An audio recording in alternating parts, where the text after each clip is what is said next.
चलिए तो आज हम लोग फ्लूइड के पहले पांचवें लेक्चर में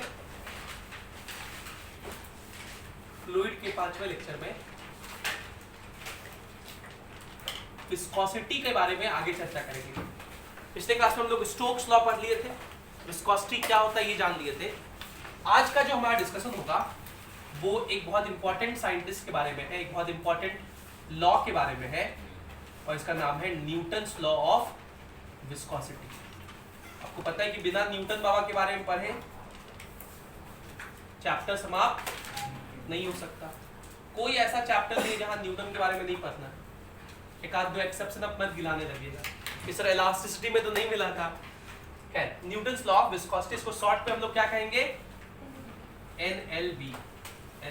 शॉर्ट में एनएलवी। इससे पहले न्यूटन्स लॉ ऑफ रेस्टिट्यूशन मिला था, Newton's formula and Laplace correction मिलता है वेव्स में, न्यूटन्स लॉ ऑफ कूलिंग मिलता है हीट ट्रांसफर में, न्यूटन्स लॉ ऑफ विस्कोसिटी यहाँ आपको विस्कोसिटी मिलेगा। देखिए मैंने आपसे कहा था कि विस्कोसिटी एक प्रॉपर्टी है फ्लूइड का और इसके ऊपर बहुत सारे साइंटिस्ट लोगों ने स्टडी किया है। पिछले क्लास में हम लोग स्टोक्स का स्टडी पढ़े थे कि स्टोक ने कहा कि विस्कोस फोर्स Fv जो किसी स्फेयर पे लगता है वो कितना होता है 6 पाई ईटा Rv। ये फोर्स हम लोग उस दिन डिराइव किए थे, लेकिन वो किसके लिए था? जब कोई स्फेयर किसी लिक्विड में चलता है। न्यूटन ने स्टडी किया किसी थिन फिल्म के ऊपर। न्यूटन ने क्या किया, देखिए क्लासिकल अरेंजमेंट लिया। एक देखिए इस तरह से एक टेबल लिया और इस टेबल के ऊपर एक थिन फिल्म ले लिया, एक थिन फिल्म। ये थिन फिल्म है किसका? फिल्म मतलब होता है लेयर। थिन फिल्म, फिल्म का मतलब क्या होता है? Layer of a viscous liquid, जिसको आप ऑयल भी कह सकते हैं। ऑयल का मान लीजिए एक थिन फिल्म ले लिया, इसके ऊपर न्यूटन ने एक ब्लॉक रख दिया। इस ब्लॉक का लेट सपोज मास कितना है? m है। इसको एक धागे से कनेक्ट कर दिया, इधर एक पुली लगा दिया और इधर एक ब्लॉक लगा दिया कैपिटल M। ठीक है, और ऐसा ऑब्जर्व किया कि ये जो ब्लॉक है वो कांस्टेंट वेलोसिटी v से चल रहा है। ये ब्लॉक किससे चल रहा है? कांस्टेंट वेलोसिटी v से। तो समझिएगा चीजों को। ये ब्लॉक कांस्टेंट वेलोसिटी v से चल रहा है, इसका क्या मतलब? इसका एक्सेलरेशन क्या होगा? 0 होगा। इस ब्लॉक का अगर FVD बनाए तो यहां पर टेंशन T इधर लग रहा होगा, यहां पर टेंशन T इधर लग रहा होगा और यही टेंशन T यहां पे ऊपर लग रहा होगा। इसका वेट mg नीचे लग रहा होगा। दोनों तो सेम ही धागा से कनेक्टेड है। अगर इसका एक्सेलरेशन 0 है तो इसका भी एक्सेलरेशन क्या होगा? बोलो। इसका मतलब टेंशन का वैल्यू कितने के बराबर हो जाएगा? mg के बराबर। ये तुम लोग का पहला इक्वेशन हो गया। न्यूटन ने कहा कि भाई देखिए इस पर T तो लग रहा है लेकिन फिर भी इसका एक्सेलरेशन 0 है, मतलब इस पर एक विस्कस फोर्स इधर लग रहा होगा, एक विस्कस फोर्स इधर लग रहा होगा। जिस विस्कस फोर्स का फॉर्मूला दिया न्यूटन ने कहा कि जो किसी थिन ऑयल फिल्म के ऊपर अगर कोई प्लेट नामक ऑब्जेक्ट, इसके क्रॉस सेक्शन को ध्यान से देखिए, ये ऐसा कुछ होगा। ये मान लेते हैं वो टेबल है और इसके ऊपर ब्लॉक का लोअर पार्ट कुछ ऐसा होगा। 3D में थोड़ा सा देखिए, आप समझ पाए।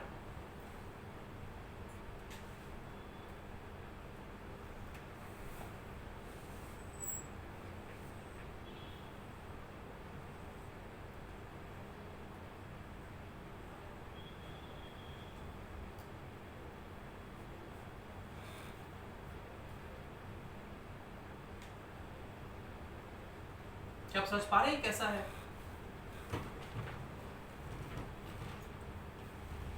समझ रहे आप लोग? ये जो लिक्विड है इसके ऊपर ये जो ब्लॉक है इसका नीचे का क्रॉस सेक्शनल एरिया पार्ट होगा, इससे कनेक्टेड होगा। इतना एरिया इसके कांटेक्ट में होगा इस लिक्विड के। इतना एरिया इस लिक्विड के कांटेक्ट में होगा, इसको हम लोग ए लिखेंगे। And what is a? Basically contact area with film. और ये इस फिल्म का थिकनेस है x, ये इस फिल्म का थिकनेस है। जो सबसे लोअर सरफेस है इस फिल्म का, वो तो इस सरफेस से अटैच्ड है, तो सबसे लोवेस्ट पॉइंट का वेलोसिटी कितना है? 0। जो लिक्विड सरफेस है उसके सबसे लोवेस्ट पॉइंट का वेलोसिटी कितना है? 0। और सबसे जो अपर मोस्ट पॉइंट है वो तो इस ब्लॉक से कनेक्टेड है, और ब्लॉक कितने से आगे चल रहा है? v से। तो सबसे अपर मोस्ट पॉइंट का वेलोसिटी कितना होगा? v। सबसे अपर मोस्ट पॉइंट का वेलोसिटी कितना होगा? तो इन दोनों सबसे लोअर मोस्ट और सबसे टॉप मोस्ट लेयर के बीच का जो वेलोसिटी का डिफरेंस है उसको dv कहेंगे, जो कि यहां पे कितना होगा? v - 0, v के बराबर ही होगा। और जो इन दोनों के बीच का डिस्टेंस है उसको dx कहेंगे, जो कि यहां पे कितने के बराबर है? x के ही बराबर है। जो कि यहां कितने के बराबर है? x के ही बराबर है। इस dv/dx जो कि यहां पे v/x के बराबर है, इसको हम लोग वेलोसिटी ग्रेडियंट कहेंगे। क्या कहेंगे? Velocity gradient. dv basically change in velocity, यहां भी चेंज इन वेलोसिटी लिखे, v - 0 लिखा है, अपर और लोअर सरफेस के वेलोसिटी का डिफरेंस लिखा है, इसको बोलते हैं वेलोसिटी ग्रेडियंट। समझ पा रहा आप ये बात? तो न्यूटन ने कहा कि जो विस्कस फोर्स होता है Fv, उसका फॉर्मूला होता है eta, coefficient of viscosity, into a into dv/dx with negative sign. With negative sign. Negative sign इसलिए लगाते हैं क्योंकि जिधर ब्लॉक जा रहा है उसके ऑपोजिट में विस्कस फोर्स रहेगा, और उसका वैल्यू कितना होगा? ईटा। ईटा क्या है? याद करिए, कोएफिशिएंट ऑफ विस्कोसिटी। ईटा क्या है? Coefficient of viscosity. Coefficient of viscosity. E क्या है? ये contact area with the film. dv/dx क्या है? वेलोसिटी ग्रेडियंट, जिसका वैल्यू कितना होता है? v/x बेसिकली होता है। v क्या है? कितने वेलोसिटी से ब्लॉक चल रहा है, और x क्या है? इस फिल्म का thickness, thickness of film, thickness of film. तो ये Fv कितना होगा? ईटा a v/x। हम लोग dv/dx नहीं लिखें, क्या लिखा करेंगे? v/x। इस एक्सपेरिमेंटल सेटअप से न्यूटन ने विस्कोसिटी का ये फॉर्मूला, विस्कस फोर्स का ये फॉर्मूला डिराइव किया था। तो ये वाला विस्कस फोर्स का फॉर्मूला कब इस्तेमाल करेंगे आप? जब कोई फ्लूइड का थिन फिल्म होगा और उसके ऊपर कोई ब्लॉक चलेगा। जब कोई फ्लूइड का थिन फिल्म होगा, उसके ऊपर कोई ब्लॉक चलेगा, तो आपको विस्कस फोर्स का कौन सा फॉर्मूला याद करना है? Eta a v/x।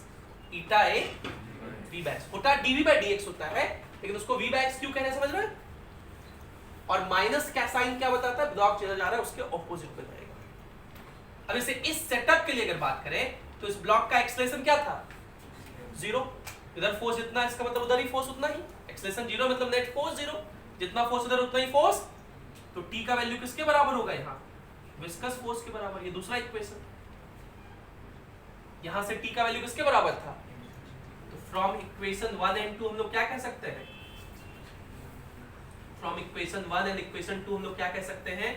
Fv जो कि विस्कस फोर्स है, उसका वैल्यू कितने के बराबर होगा? mg के बराबर होगा। और जिस विस्कस फोर्स का वैल्यू कितना है?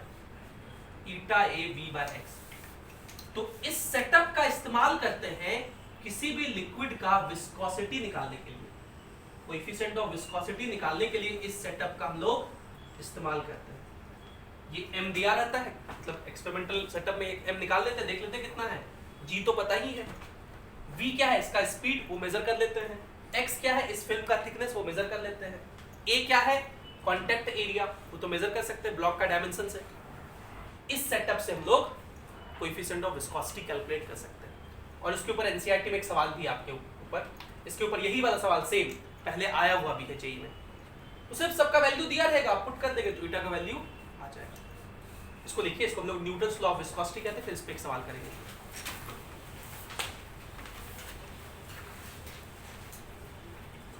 चलिए तो एक सवाल करते हैं इसके ऊपर। ये एक ब्लॉक है और एक इंक्लाइंड प्लेन पे रखा हुआ है, इसका इंक्लिनेशन 30 डिग्री है। इसमें जो फ्लूइड है उस फ्लूइड फिल्म का थिकनेस x है और इसके ऊपर एक क्यूबिकल ब्लॉक रखा हुआ है। ये ब्लॉक किस शेप का है? क्यूब के शेप का है, जिसका साइड लेंथ कितना है? 2 सेंटीमीटर। इसका मतलब अगर साइड लेंथ 2 सेंटीमीटर है तो क्यूब का कितना एरिया कांटेक्ट में होगा? एक सरफेस एरिया खाली बोलो, और वो एरिया कितना होगा? ये जो एरिया कांटेक्ट में होगा ये एरिया कितना लिखेंगे हम लोग? साइड का स्क्वायर, एरिया साइड का स्क्वायर, 2 का स्क्वायर 4 सेंटीमीटर स्क्वायर होगा एरिया। ध्यान देंगे 4 सेंटीमीटर स्क्वायर मतलब 4 इंटू 10⁻⁻⁴ मीटर स्क्वायर। ये ब्लॉक नीचे मूव कर रहा है कांस्टेंट वेलोसिटी v से 10 मीटर पर सेकंड से। ये जो ऑयल फिल्म है इसका विस्कोसिटी 0.1 पॉइस है। मैंने आपसे कहा था कि 0.1 पॉइस जो है वो ऐसा यूनिट नहीं होता है। ऐसा यूनिट क्या होता है? डेका पॉइस। तो पॉइस से डेका पॉइस में कैसे कन्वर्ट करते हैं? 10 से डिवाइड करके। ये हो जाएगा 0.01 डेका पॉइस, मतलब 10⁻⁻² डेका पॉइस लिख सकते हैं आप। डेका पॉइस ऐसा यूनिट होता है ना। इसका वेट 100 kg न्यूटन 100 न्यूटन नीचे लगेगा, जिसका इधर की तरफ कंपाउंड कितना हो जाएगा? 100 sin 30 बोलो 50 न्यूटन, और इस पर विस्कस फोर्स पीछे लगेगा Fv कितना? ईटा a v बाय x। और क्योंकि इसका वेलोसिटी कांस्टेंट है इसका मतलब एक्सेलरेशन मतलब 50 जितना फोर्स इधर उतना ही फोर्स इधर is equals to eta a v by x। सब रख के कैलकुलेट कर दीजिए। हम लोग को x निकालना है ना, तो x इधर आ गया ईटा 10⁻⁻² एरिया 4 इंटू 10⁻⁻⁴, वेलोसिटी 10 बाय 50। तो 10 से 50 कट जाएगा 5 बार में, 5 से ये 0.8 बार में, तो x हो जाएगा 0.8 इंटू 10⁻⁻⁶, मतलब 8 इंटू 10 या वही रख देते हैं 0.8 इंटू 10⁻⁻⁶ मीटर, मतलब 0.8 माइक्रोमीटर। 0.8 माइक्रोमीटर, ठीक है। ये एक बहुत आसान सवाल है, इसको लिखिए फिर आगे कुछ बात करेंगे। चलिए एक हम लोग और स्टडी पढ़ते हैं। ये स्टडी आपके केमिस्ट्री के पॉइंट ऑफ व्यू से बहुत इंपॉर्टेंट है। जे एडवांस में पिछले साल ये पूछा गया था वो केमिस्ट्री वाले सेक्शन में, क्योंकि विस्कोसिटी और सरफेस टेंशन के बारे में आपके केमिस्ट्री के स्टेट्स ऑफ मैटर में भी पढ़ना है आखिरी पन्ने पे। तो एक फॉर्मूला है उसका नाम है एंड्रेड फॉर्मूला। हालांकि इसका इक्वेशन भी है लेकिन वो पढ़ने का जरूरत नहीं आपको, बस इसका क्रक्स याद रखना है। एंड्रेड ने ये कहा था कि जैसे जैसे टेम्परेचर बढ़ता है, जैसे जैसे टेम्परेचर बढ़ता है लिक्विड का विस्कोसिटी लिक्विड्स का डिक्रीज करता है जबकि गैसेस का इंक्रीज करता है। इस रिलेशनशिप को एंड्रेड फॉर्मूला कहते हैं। आपको बस ये याद रखना है कि लिक्विड्स का विस्कोसिटी टेम्परेचर से बढ़ता है और गैसेस का घटता है। सॉरी उल्टा बता दिया, लिक्विड का घटता है गैसेस का बढ़ता है। प्रेशर के साथ कैसा वेरिएशन होता है? तो प्रेशर के बढ़ने से लिक्विड्स का विस्कोसिटी ऑफ लिक्विड इंक्रीज करता है। प्रेशर बढ़ा तो विस्कोसिटी भी क्या हो गया? बढ़ गया। लेकिन ये एक्सेप्शन होता है वाटर के लिए। वाटर केस में इसका क्या होता है? वाटर का विस्कोसिटी डिक्रीज करता है प्रेशर के बढ़ने से, याद रखना। और आखिरी पॉइंट, गैस का जो विस्कोसिटी होता है वो प्रेशर पे डिपेंड नहीं करता। तो ये 3 पॉइंट आपको ध्यान रखना है। एंड्रेड फॉर्मूला सिर्फ इसको रिलेट करता है, सिर्फ यही एंड्रेड फॉर्मूला है, बाकी ये 2 पॉइंट प्रेशर से रिलेट करते हैं। तो ये थ्योरेटिकल चीजें याद रखना है। इसका आगे चलिए। एक टर्म होता है उसको बोलते हैं क्रिटिकल वेलोसिटी, एक टर्म होता है उसको बोलते हैं टाइप ऑफ फ्लो, और एक टर्म होता है उसको बोलते हैं रेनॉल्ड्स नंबर। तीनों एक ही चीज है, एक ही जैसा है, समझिए इस बात को। कभी नल से पानी खोले हो? इमेजिन करो एक नल से पानी खोलना शुरू कर रहे हो और एकदम धीरे धीरे खोल रहे हो, तो आप गौर करेंगे जब वेलोसिटी कम होता है तो पानी का लेयर्स पूरा एकदम स्मूथली निकलता है, हर पार्टिकल इक्वल वेलोसिटी से चलता हुआ, और आपको अपीयर हुआ कि वो पूरा एक सॉलिड जैसा है, पूरा एक सॉलिड जैसा। लेकिन जैसे जैसे उसका स्पीड बढ़ाते जाओगे तो एक समय आएगा जब उसका मॉलिक्यूल्स इधर उधर जाना शुरू कर देगा, है ना, इधर उधर जाना शुरू कर देगा। उस फ्लो को बोलते हैं टर्बुलेंट फ्लो। मतलब शुरुआत में जब वेलोसिटी कम होता है तो सारे पार्टिकल्स एक लाइन में फ्लो करते हैं, एक ही जैसा फ्लो करते हैं। देखिए आप समझ पा रहे हैं हम क्या बोलना चाह रहे हैं? तो शुरुआत में सारे मॉलिक्यूल्स एक साथ एक जैसा फ्लो करेंगे, फिर धीरे धीरे वेलोसिटी बढ़ाते जाइए तो एक समय वेलोसिटी सारे मॉलिक्यूल्स के अलग अलग हो जाएंगे, कोई इधर चल रहा होगा, कोई इधर चल रहा होगा। इसको बोलते हैं टर्बुलेंट फ्लो।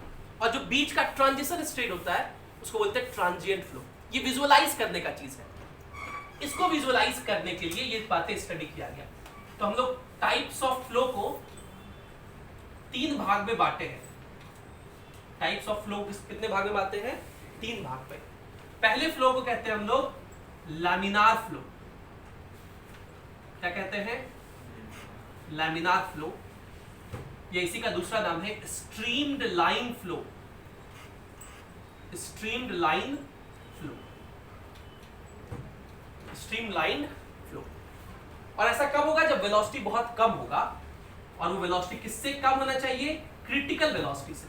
क्रिटिकल वेलोसिटी को वीसी लिखते हैं। क्रिटिकल वेलोसिटी वह वेलोसिटी होता है जब तक जो फ्लो होता है लैमिनार होता है, उस वेलोसिटी के बाद वो फ्लो लैमिनार से कन्वर्ट होना, टर्बुलेंट नेचर में शुरू होना शुरू कर देता है। तो इसके बाद ये फ्लो क्या हो जाता है? ट्रांजिएंट स्टेज में आता है। Transient stage. और उसके बाद ये फ्लो क्या हो जाता है? टर्बुलेंट हो जाता है।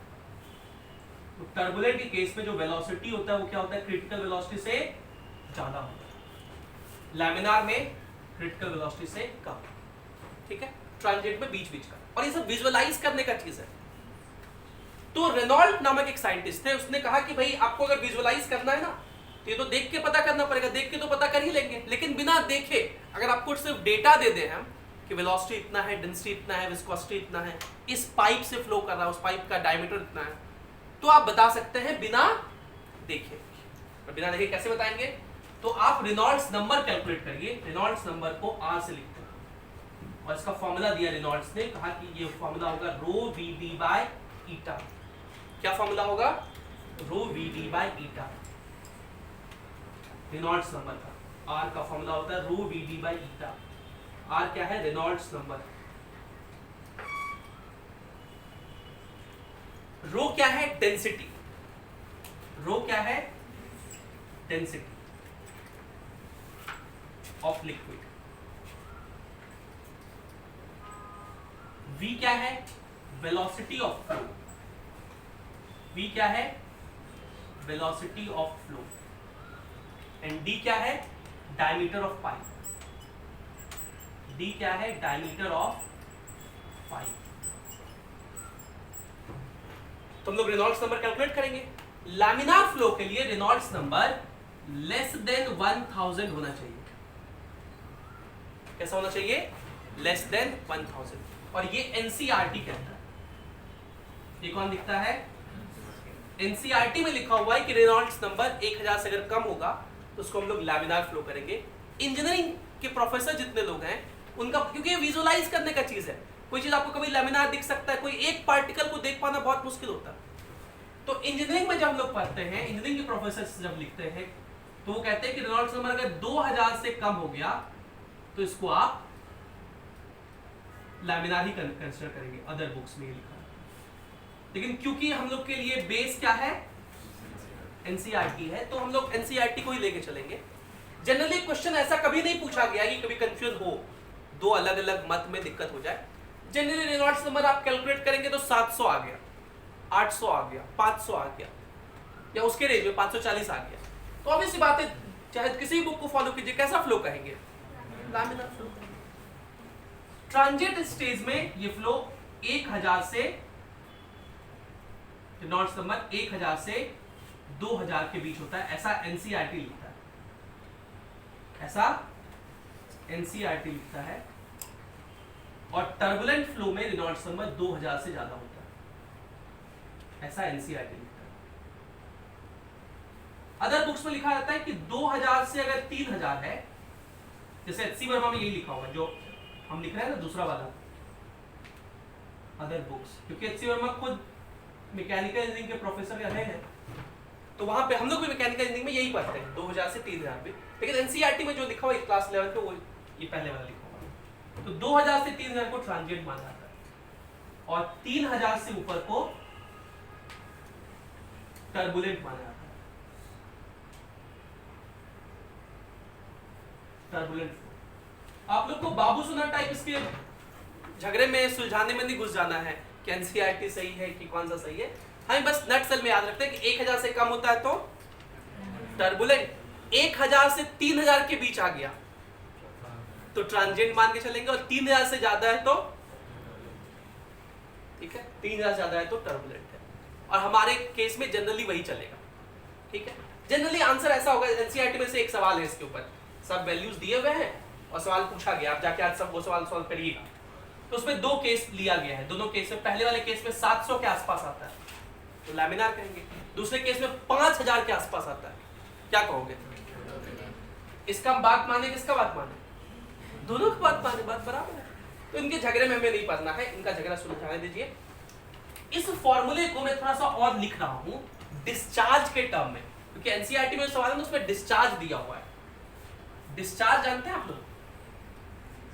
डिस्चार्ज इसको बोलते थे Q, और Q कितना होता है? A into V। एरिया हम लोग क्या लिखेंगे? Pi d square by 4 into v. बोलिए, तो यहां से हम लोग V का वैल्यू क्या लिख सकते हैं? 4Q by pi d square लिख सकते हैं। V का वैल्यू क्या हो जाएगा? 4Q by pi d square. अच्छा, आप लोग के पास अगर एनसीईआरटी होगा तो मैं वो सवाल करा भी दूंगा। इसको देखिए, लिख सकते हैं R is equals to rho v d. Rho d और V का वैल्यू कितना लिख देंगे? 4Q by pi d square upon eta.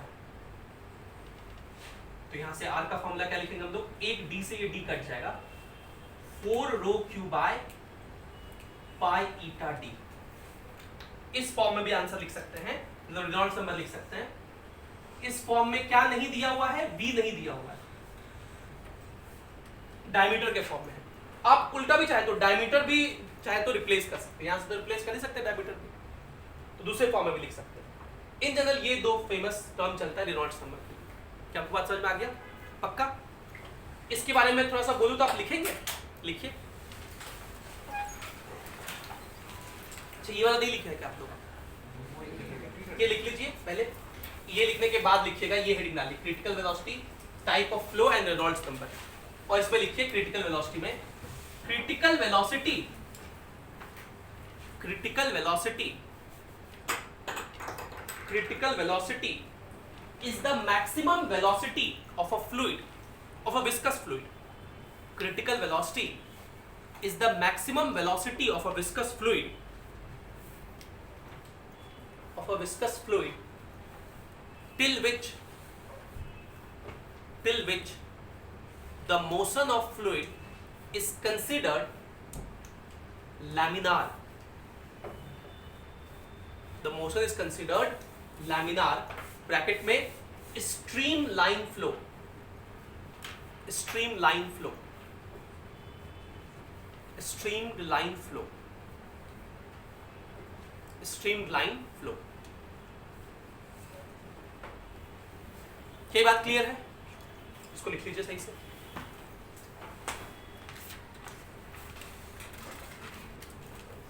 तो ये एनसीईआरटी एग्जाम्पल का सवाल मुझे मिल नहीं रहा है, मैं अगले क्लास में करके आप लोग को बता दूंगा। लेकिन मुझे दो एग्जाम्पल जो भी मिल गए, वो एक तो ये वाला सवाल है जो मैंने भी दिखाया आपको, ब्लॉक था, इधर एक ब्लॉक लगा हुआ था, कोएफिशिएंट ऑफ विस्कोसिटी पूछा है। तो अभी तो ये सवाल हम लोग किए थे, तो ये आपके लिए होमवर्क रहा। इसका आंसर ये है ईटा का वैल्यू, और बस पुट पार्ट करके निकालना, कैलकुलेशन है लेकिन इसका वेट mg नीचे लगेगा, यहाँ टेंशन T लगेगा, यही धागे में टेंशन T होगा, और यहाँ पे विस्कस फोर्स पीछे लगेगा कितना? ईटा a v बाय x। ये T के बराबर हो क्योंकि वेलोसिटी कांस्टेंट है, एक्सेलरेशन 0 है, और T mg के बराबर होगा। मतलब बेसिकली इस इक्वेशन पे आपको काम करना है, eta a v by x is equals to mg। इसमें सारा डेटा दिया हुआ है, a भी दिया हुआ है, v भी दिया हुआ है, x भी दिया हुआ है। x 0.3 mm है, मतलब 0.3 into 10 to the power -3 metre, ये लिखेंगे आप, और m दिया हुआ है, रख देंगे सब, तो ईटा कैलकुलेट होकर ये आ जाएगा। और दूसरा एग्जांपल जो करना है वो टर्मिनल वेलोसिटी के ऊपर है। टर्मिनल वेलोसिटी दिया हुआ है कॉपर बॉल का, जिसका रेडियस है 2 mm। पहले मीटर में कन्वर्ट कर लेंगे 2 × 10⁻³ करके। वो फॉल कर रहा है एक टैंक ऑफ ऑयल से जिसमें 20 डिग्री सेल्सियस पर ऑयल रखा हुआ है, और इसका टर्मिनल वेलोसिटी कितना है 6.5 सेंटीमीटर पर सेकंड। उसको सेंटीमीटर को मीटर में कैसे कन्वर्ट करेंगे, 100 से डिवाइड करके, इतना मीटर पर सेकंड हो जाएगा। आपको विस्कोसिटी बताना है ऑयल का इस टेम्परेचर पे। ये टेम्परेचर वाली बात इसलिए लिखा है कि हम लोग लिखे थे ना टेम्परेचर के साथ विस्कोसिटी क्या होता है, अलग अलग होता है। लिक्विड का विस्कोसिटी टेम्परेचर के साथ घटता है। डेंसिटी दिया हुआ है ऑयल का, कॉपर का दिया हुआ है, इसका आंसर ये 0.99 kg मीटर पर सेकंड। एसआई सिस्टम में क्या लिखते हैं, kg मीटर पर सेकंड, उसी को डेकापॉइस कहते हैं या उसी को पास्कल सेकंड कहते हैं। ये तीनों एक ही चीज है। और इसके लिए टर्मिनल वेलोसिटी के लिए पिछले क्लास में हम लोग फॉर्मूला ड्राइव किए थे, याद है आप लोग को? टर्मिनल वेलोसिटी का फॉर्मूला था 2/9 eta r square × g × rho minus d minus rho. D था उस बॉल का डेंसिटी जो कि यहाँ है, ये हो जाएगा डी और ये हो जाएगा रो। आर रेडियस है, जी एक्सेलरेशन ड्यू टू ग्रेविटी है, ईटा को निकालना है, टर्मिनल वेलोसिटी दिया हुआ है। ये कैलकुलेट कर लेंगे। ये वाला सवाल मैं अगली क्लास में करा दूंगा पक्का से। अभी वो डेटा पता है नया वाला एनसीईआरटी मिल नहीं रहा है, शायद ओल्ड वाला एनसीईआरटी में होगा। इसको देखिए,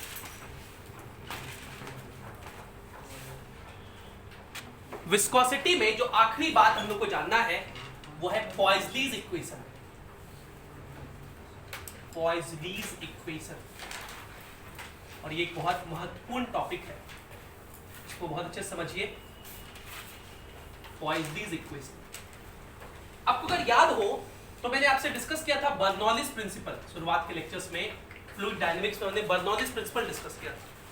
और बर्नौलीज प्रिंसिपल मैंने आपसे कहा था कि ये सिर्फ आइडियल फ्लूइड के लिए वैलिड है। किसके लिए वैलिड है? और आइडियल फ्लूइड का एक कंडीशन ये था कि वो नॉन विस्कस हो। मतलब फ्लूइड अगर चल रहा हो और उसमें विस्कोसिटी नहीं हो तभी बर्नौलीज प्रिंसिपल लगा सकते हैं। लेकिन अगर कोई विस्कस लिक्विड फ्लो कर रहा हो तो कौन सा इक्वेशन लगाते हैं हम लोग? पॉइज़लीज इक्वेशन। लेकिन जैसे बर्नौलीज प्रिंसिपल के लिए कंडीशन था कि लिक्विड का ये प्रॉपर्टी होना चाहिए, लिक्विड नॉन विस्कस होना चाहिए, विस्कोसिटी नहीं हो, नॉन रोटेशनल होना चाहिए, नॉन कंप्रेसिबल होना चाहिए, वैसे ही पॉइज़लीज इक्वेशन के लिए कुछ कंडीशन है। पहला तो ये कब लगाएंगे? जब विस्कस लिक्विड हो, किसी पाइप से फ्लो हो, फ्लोइंग थ्रू, और वो पाइप नैरो हो, flowing through narrow pipe. Narrow मतलब क्या होता है? पतला। और नैरो का मतलब उसका रेडियस जो होगा लेंथ के कंपैरिजन में कम होगा। तो अगर ये आपका एक पाइप है कुछ ऐसा, लेकिन इसका लेंथ ज्यादा है, रेडियस क्या है? कम है।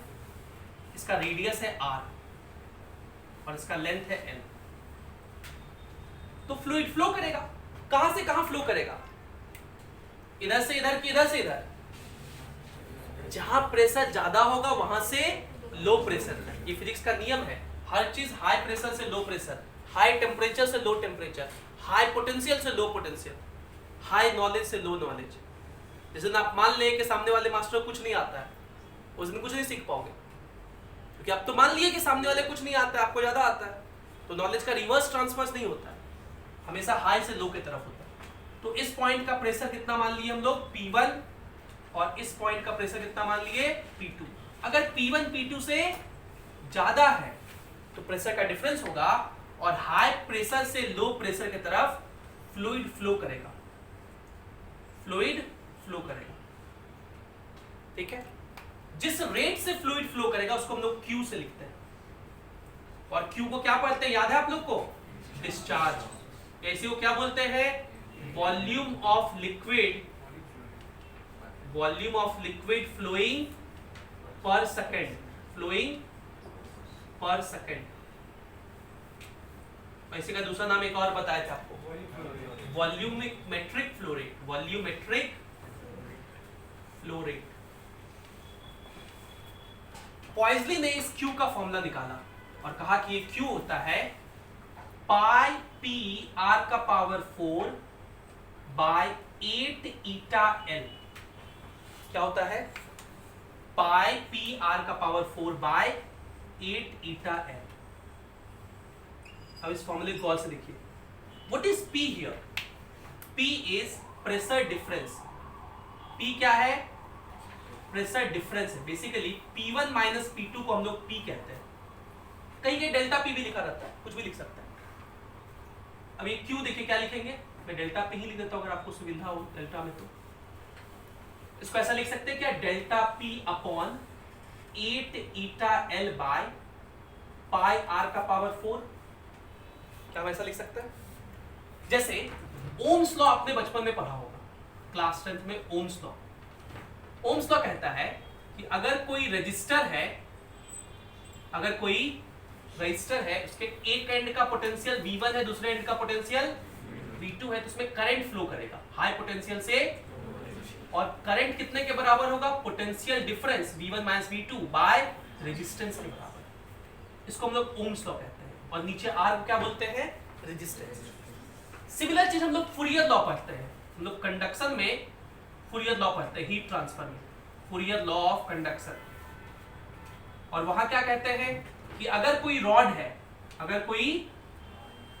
है जिसके एक एंड का टेम्परेचर T1 है, दूसरे एंड का टेम्परेचर T2 है, T1 T2 से ज्यादा है, तो हाई टेम्परेचर से लो टेम्परेचर की तरफ हीट करंट फ्लो करेगा, जिसको H कहते हैं। इसको क्या कहते हैं? H। और H का फॉर्मूला होगा T1 minus T2 by thermal resistance. T1 minus T2 by thermal resistance. मतलब इसी फॉर्म में लिखने का तरीका है, थर्मल रेजिस्टेंस। और जिसका फॉर्मूला होता है L बाई के। थर्मल रेजिस्टेंस क्या फॉर्मूला होता है? L बाई के। के को हम लोग थर्मल कंडक्टिविटी कहते हैं, जो कि मटेरियल का प्रॉपर्टी होता है, थर्मल कंडक्टिविटी। तो H का फॉर्मूला क्या हो जाएगा? पूरा T1, यही लिखते हैं हम क्या, T1 माइनस T2, और थर्मल रेजिस्टेंस कितना हो गया? L बाई के, तो K ऊपर चला गया। इसी को हम लोग बोलते हैं फूरियर लॉ। सिमिलरली आप देख सकते हैं क्या, यहां हम लिखे volumetric flow rate is equals to pressure difference by, इसको क्या बोलेंगे हम लोग? Fluid resistance. इसको क्या बोलते हैं? Fluid resistance. आर फ्लूइड, इसको बोलते हैं फ्लूइड रेजिस्टेंस। Fluid resistance. तो एक फॉर्मूला क्या हो जाएगा? Delta P by R fluid. इस फॉर्म में भी कभी कभी इसको लिखा जाता है। अब आप सवाल पूछ सकते हैं कि सर आप अचानक से फ्लूइड पढ़ाते पढ़ाते करंट और थर्मल कंडक्टिविटी में चले गए, ऐसा सपना काहे आया? कि इन तीनों जगह वो सारी बातों का इस्तेमाल होता है जो बात आप रजिस्टर में पढ़े हैं। और रजिस्टर में आप बचपन में पढ़े थे सीरीज कॉम्बिनेशन, पैरेलल कॉम्बिनेशन। जैसा सीरीज कॉम्बिनेशन में रेजिस्टेंस आर इक्विवेलेंट याद कीजिए, R1 प्लस R2 होता है, वैसे ही अगर कभी दो रॉड को ऐड कर दे तो thermal resistance R1 plus R2 होगा। वैसे ही अगर दो पाइप को ऐड कर दे तो fluid resistance R1 plus R2। Parallel में जैसे होता था सेम चीज। पहले इसको लिखिए, फिर मैं एक सीरीज में ऐड करके पाइप को दिखाऊंगा। सीरीज वाला ज्यादा फेमस है क्योंकि पैरेलल में ये सब बहुत ज्यादा यूज नहीं होता है। ये तो पैरेलल में यूज होता है, ये वाला सब ज्यादा पैरेलल में यूज नहीं हो सकता है, लेकिन होता नहीं है जनरली। तो सीरीज वाला मैं दिखा दूंगा। सीरीज वाला में इस पे तो सवाल भी आए हैं बहुत, इसको मैंने कॉम्प्रिहेंसिव लेक्चर में बहुत समझाया भी है।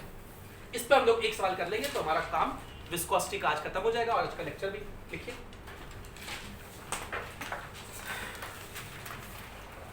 चलिए तो हम लोग एक सवाल करते हैं पॉइज़लीज लॉ पे, पॉइज़लीज इक्वेशन पे। सवाल ये है कि देखिए एक पाइप है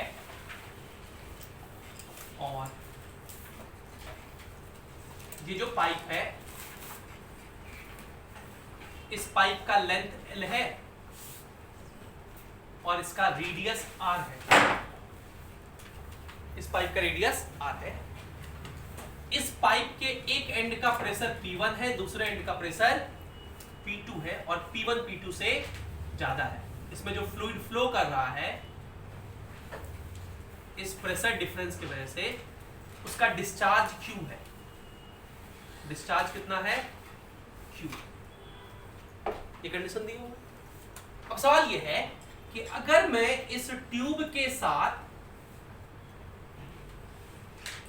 एक और ट्यूब कनेक्ट कर दूं कुछ ऐसे,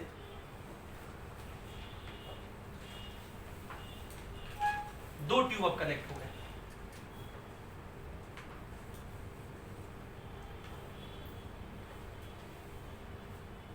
दो ट्यूब कनेक्ट हो गए, और ये जो दूसरा वाला ट्यूब है इसका रेडियस, इसका जो रेडियस है वो पहले से आधा है, r/2 है। इसका रेडियस r था, इसका कितना है, r/2 है। दोनों का लेंथ सेम ही है, l l।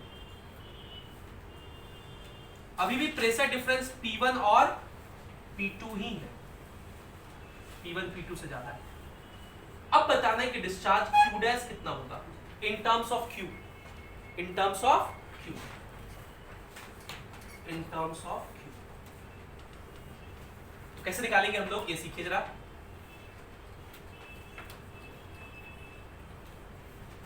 देखिए पहले हम लोग अगर इस पाइप के लिए पॉइसलीज इक्वेशन लिखें, और ये विस्कस लिक्विड है, कैसा लिक्विड है, विस्कस लिक्विड है। तो अगर हम लोग इस केस के लिए पॉइसलीज इक्वेशन लिखें तो क्या लिखेंगे, discharge Q is equals to delta P by fluid resistance, बोलिए। और फ्लूइड रेजिस्टेंस का क्या फॉर्मूला पढ़े थे अभी हम लोग, 8 ईटा L बाय पाई R का पावर 4, यही ना, 8 ईटा L बाय पाई R का पावर 4, यही था। पहले केस में तो कोई दिक्कत नहीं, प्रेशर डिफरेंस डेल्टा P, 8 ईटा लेंथ L ही है, पाई रेडियस R ही है, तो R का पावर 4। अब जब यहां लिखेंगे तो प्रेशर डिफरेंस तो सेम ही है, लेकिन यहां दो ट्यूब है, और ये दो ट्यूब किसमें है, सीरीज में है। देखिए एंड टू एंड कनेक्टेड है। तो पहले हम लोग यहाँ R इक्विवेलेंट निकालेंगे सीरीज में, और सीरीज में R इक्विवेलेंट कितना होता है, R1 प्लस R। पहले आप इसका रेजिस्टेंस लिखिए, इसका रेजिस्टेंस कितना लिखेंगे, तो रेजिस्टेंस का देखिए क्या फॉर्मूला होता है, 8 ईटा L बाय पाई R का पावर 4।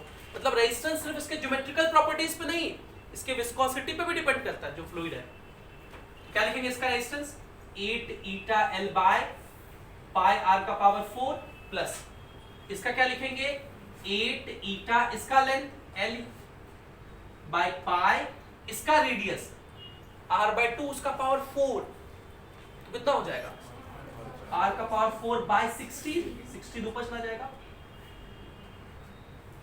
तो हम इधर लिख देते हैं इंटू 16। तो 8 ईटा L बाय पाई R का पावर 4 कॉमन हो गया, 1 प्लस 16 कितना हो जाएगा, 17। हम लोग एक काम करते हैं, जो 8 ईटा L बाय पाई R का पावर 4 इसको R मान लेते हैं, तो ये कितना हो जाएगा, 17R। कितना हो जाएगा, 17R। तो अब बताइए डिस्चार्ज, डिस्चार्ज का क्या फॉर्मूला होता है, delta P by fluid resistance, और फ्लूइड रेजिस्टेंस कितना लिखेंगे, और डेल्टा P बाय R को हम लोग क्या कहेंगे, पहले वाला Q डिस्चार्ज। तो अब नया डिस्चार्ज कितना हो जाएगा, Q बाय 17, मतलब 17 गुना डिस्चार्ज घट जाएगा अगर आप सेम प्रेशर डिफरेंस के क्रॉस ऐसा ट्यूब लगा देंगे। तो ऐसा सवाल पूछा जाता है, बहुत फेमस सवाल है ऐसा। और इसी के साथ हम लोग का विस्कोसिटी का सारा डिस्कशन खत्म हो जाता है। वो एक सवाल जो है अगर मिलेगा तो मैं करवा दूंगा, लिखवा दूंगा, डेटा है खाली वैल्यू में पुट करना फॉर्मूला में। अब हम लोग के पास दो डिस्कशन और बचते हैं, हम लोग फ्लूइड डायनेमिक्स और विस्कोसिटी कर लिए, सरफेस टेंशन और फ्लूइड स्टैटिक्स। इसके आगे हम लोग उनका डिस्कशन करेंगे। Thank you for being with us, have a great day.